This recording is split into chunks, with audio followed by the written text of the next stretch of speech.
देखो आज अपन किसके बारे में संरचना मतलब किसकी संरचना के बारे में अध्ययन करने जा रहे हैं? मानव शरीर, है ना। हमारा मानव शरीर कैसा रहता है, अंदर कितनी परतें रहती है और अंदर कौन से बॉडी पार्ट्स होते हैं। तो आप लोग एक एक लेयर उठाते जाना।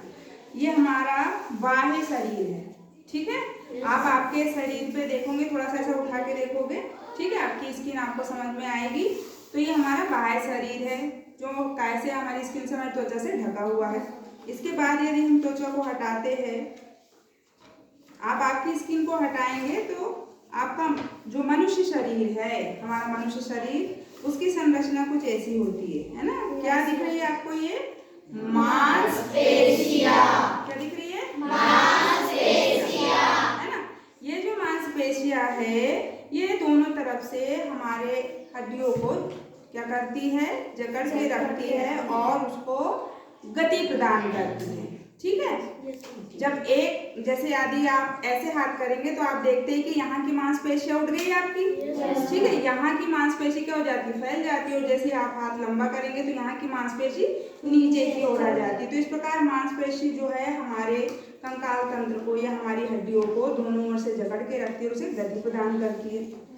अब मांसपेशी के पश्चात आप लोग ये जो देख रहे हैं, ये हमारा रक्त परिसंचरण तंत्र कहलाता है, ठीक है।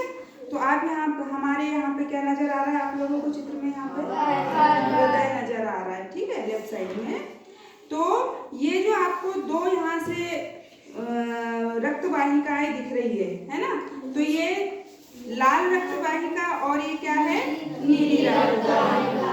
लाल रक्त वाहिका और नीली रक्त वाहिका दोनों हृदय से निकली हुई है, ठीक है। तो क्या होता है, हमारा हृदय जो है, दोनों दो फेफड़े होते हैं हमारे, ठीक है।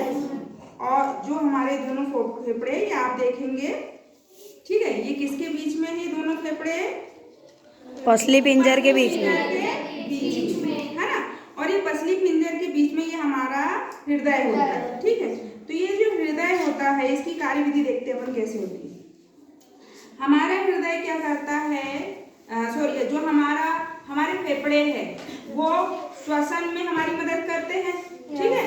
तो हम जब श्वास लेते हैं तो हमारे फेफड़े के माध्यम से ऑक्सीजन को ग्रहण कर लिया जाता है, ठीक है। हम यहाँ देखेंगे आपके फेफड़े में यहाँ इस प्रकार की कुछ संरचना नजर आ रही है। तो ये संरचना जो नजर आ रही है, इस संरचना में आपने जो वायु ली है श्वसन के माध्यम से, जो श्वास ग्रहण की है, तो उसमें से ये ऑक्सीजन को एब्जॉर्ब कर लिया जाता है और ये ऑक्सीजन को कहाँ भेज दिया जाता है? हृदय में भेज दिया जाता है, ठीक है। तो हमारा जो हृदय होता है वो ऑक्सीजन युक्त रक्त को शरीर की समस्त कोशिकाओं तक पहुंचाता है, ठीक है। ऑक्सीजन युक्त रक्त जो है उसको वाहन मतलब ऑक्सीजन को वाहन करने का काम लाल रक्त कणिका यानी आरबीसी करती है, ठीक है। और ये जो नीली रक्त वाहिनियां आपको नजर आ रही है, तो ये वाली जो इसमें भी रक्त है, लेकिन ये शरीर के विभिन्न भागों तक गई है। और जिन रक्त मतलब ये जो लाल रक्त वाहिका है, इससे ऑक्सीनेटेड ब्लड यानी कि ऑक्सीजन युक्त ब्लड शरीर की समस्त कोशिकाओं तक जाता है और शरीर के समस्त भागों से बिना ऑक्सीजन का इस्तेमाल कर लिया जाता है। फिर उसके बाद में क्या बच जाता है? बिना ऑक्सीजन युक्त जो ब्लड रहता है उसका कलर कैसा हो जाता है? ऐसा नीला सा हो जाता है ना। तो ये जो रक्त वाहिकाएं हैं इसे हम क्या कहते हैं? धमनी। और इन्हें क्या कहते हैं? सिराएं कहते हैं ना। आपको आपकी सिराएं आपके हाथों में, मांसपेशियों में सभी लोग देखेंगे नीली सी उभरी हुई नजर आएगी आपको, मतलब आपके पीछे साइड है ना हाथ में। तो ये क्या है? आपकी सिराएं, जिसमें डीऑक्सीनेटेड ब्लड यानी कि ऑक्सीजन बिना ऑक्सीजन वाला रक्त होता है, जिसके कारण से उसका रंग कैसा हो जाता है? नीला। ये फिर से डीऑक्सीनेटेड ब्लड कहाँ पे आता है? हृदय में आता है ना। और फिर से कि फेफड़ों से ऑक्सीजन लेकर के इस डीऑक्सीनेटेड ब्लड को ऑक्सीजन युक्त किया जाता है और फिर से ये धमनी के माध्यम से शरीर के संपूर्ण भागों तक पहुंचाया जाता है। तो जो हमारा हृदय है, प्रति सेकंड आप ऐसे यहाँ पे सभी लोग अपनी चेस्ट पे यहाँ पे हाथ रख के देखेंगे लेफ्ट साइड में, तो आप देखते हैं अपना हृदय का स्पंदन महसूस करते। तो इसी स्पंदन के दौरान क्या करता है वो ऑक्सीनेटेड ब्लड शरीर के संपूर्ण भागों में पहुंचाता है और डीऑक्सीनेटेड ब्लड जो है शरीर के संपूर्ण भागों से फिर से हमारे हृदय तक आता है। वहाँ फेफड़ों के माध्यम से जो एब्जॉर्ब हुई वाली ऑक्सीजन है फिर से उसमें मिलती है और फिर उसके बाद में शरीर के संपूर्ण भागों तक पहुँचती है। अब इसके बाद हम देखते हैं क्या है हमारे शरीर में और ये है हमारी तंत्रिका तंत्र जो कहाँ से जुड़ी होती है? मस्तिष्क से। ठीक है। अब ये जो मस्तिष्क है, मस्तिष्क से एक धागे में जो संरचना है संपूर्ण शरीर में फैली होती है। ठीक है। ये धागे नुमा संरचना संपूर्ण शरीर में फैली होती है। इसी कारण से आपके शरीर के किसी भी पार्ट में कोई हलचल होती है, किसी भी प्रकार का, जैसे कोई चींटी चाप दे या तो फिर मान लिया जाए कहीं कांटा गड़ जाए या कुछ भी आपको मतलब जैसे हलचल होती है शरीर में, तो इसी तंत्रिका तंत्र के माध्यम से संवेदना, क्योंकि ये मस्तिष्क से जुड़ी हुई है, तो यहाँ से मतलब जिस भी आपको बॉडी पार्ट में कुछ तकलीफ है तो वो तंत्रिका तंत्र के माध्यम से आपकी मस्तिष्क तक पहुँचती है। जो धागे में संरचना है जो संपूर्ण शरीर में क्या होती है? फैली होती है। ठीक है। अब हम देखते हैं कि हमारा जो मानव शरीर है,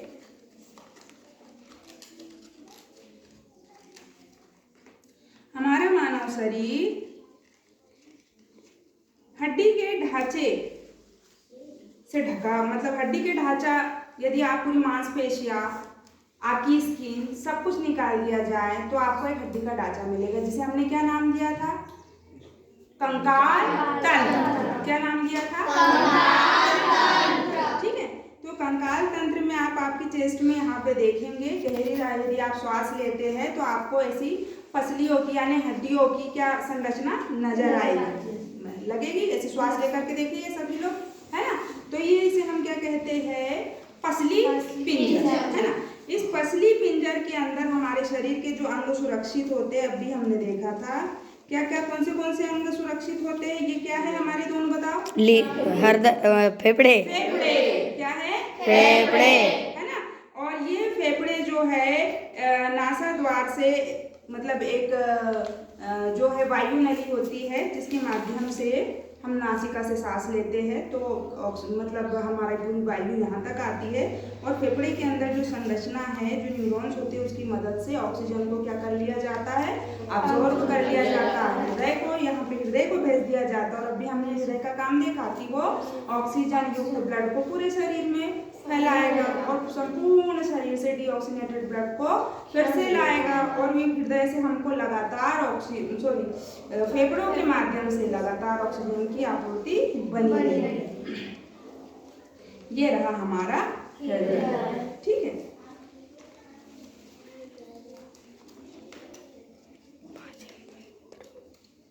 अब हम देखते हैं इसके अतिरिक्त ये हमारी सामने का जो हमारा मुख है ना, यदि यहाँ से मांसपेशी आप निकाल लिया जाए तो कुछ इस प्रकार से आपको नजर आएगा, जिसे हम खोपड़ी कहते हैं। ठीक है। इसको आप देखेंगे, इसके पीछे क्या रहता है? हमारा मस्तिष्क। ठीक है।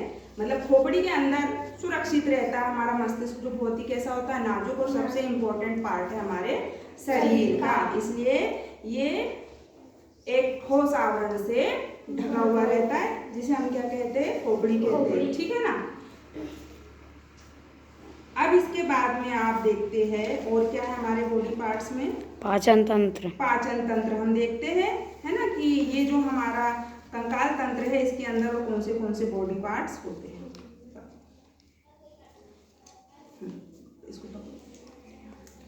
तो आप देखेंगे ये हमारी आहार नाल है।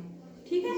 आप मुख से जो कुछ भी खाते हैं इसी फूड पाइप के द्वारा, इसी आहार नाल के माध्यम से ये जे आकार की थैली में आता है। ठीक है। जो हमारे नाभि के कौन से साइड में है?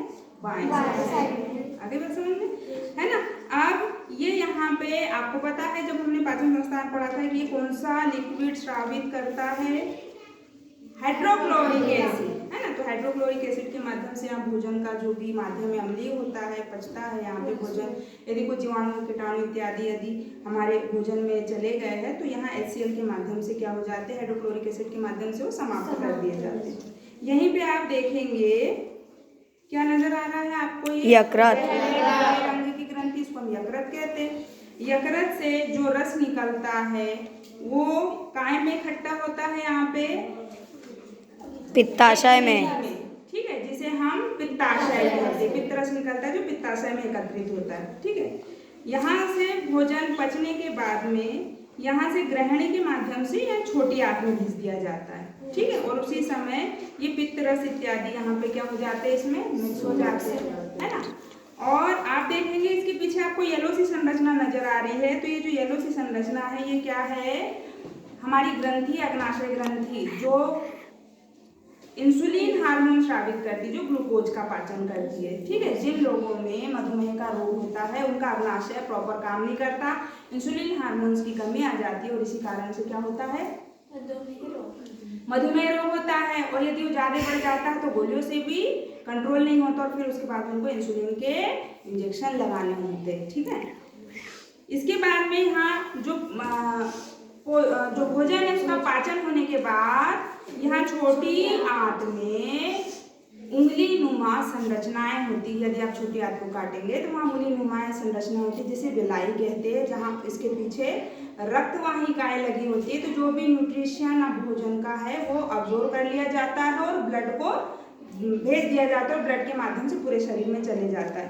इसके पश्चात अर्ध पचा हुआ जो भोजन है, जो भोजन पचा नहीं है शेष, है ना, वो कहाँ? बड़ी आंत में भेज दिया जाता है। ये बड़ी आंत है ना। छोटी आंत की लंबाई कितनी होती है? 7.5 मीटर। कितनी होती है? 7.5 मीटर।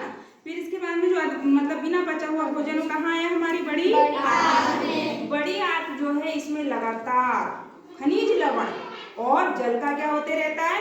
अवशोषण होते रहता है ना। इसके बाद में जो बिना पचा भोजन है, अपशिष्ट पदार्थ है, मलाशय में क्या हो जाता है? इकट्ठा हो जाता है और यहाँ से गुदा मार्ग के माध्यम से बाहर निकल जाता है। ठीक है, तो ये तो हमारा पूरा पाचन संस्थान। इसके बाद हम देखते हैं हमारे शरीर में यहाँ पे आपको दो और क्या नजर आ रही है? इस प्रकार की सेमी के बीच की तरह जो संरचना नजर आ रही है हम क्या कहते हैं? किडनियाँ। क्या कहते हैं? किडनियाँ। ठीक है ना। ये क्या करती है? हमारे रक्त का शोधन करती है। इसकी आंतरिक संरचना कुछ इस प्रकार से होती है। ठीक है, और जो भी वेस्टेज मटेरियल है वो इन मूत्र वाहिनियों के द्वारा यहाँ मूत्राशय में एकत्रित हो जाता है और मूत्र रंध्र के द्वारा क्या हो जाता है? बाहर निकल जाता है ना। इसके पश्चात आप आपके शरीर में देखेंगे तो ये जो है कौन सी अस्थि कहलाती है? श्रोणीय अस्थि, है ना। तो श्रोणीय अस्थि में इस प्रकार से जो है कुछ पार्ट्स, हमारे बॉडी पार्ट्स जो है, जो हमने यहाँ पे अभी देखे थे, ये वाले बॉडी पार्ट्स वगैरह भी क्या रहते हैं? सुरक्षित रहते हैं, है ना। तो इस प्रकार देखा हमने कि हमारा जो मानव शरीर है वो उसके अंदर कितनी सारी ग्रंथियां है, कितने सारे अंग है और उनकी क्रियाविधि को हमने संक्षिप्त रूप में समझने का प्रयास किया।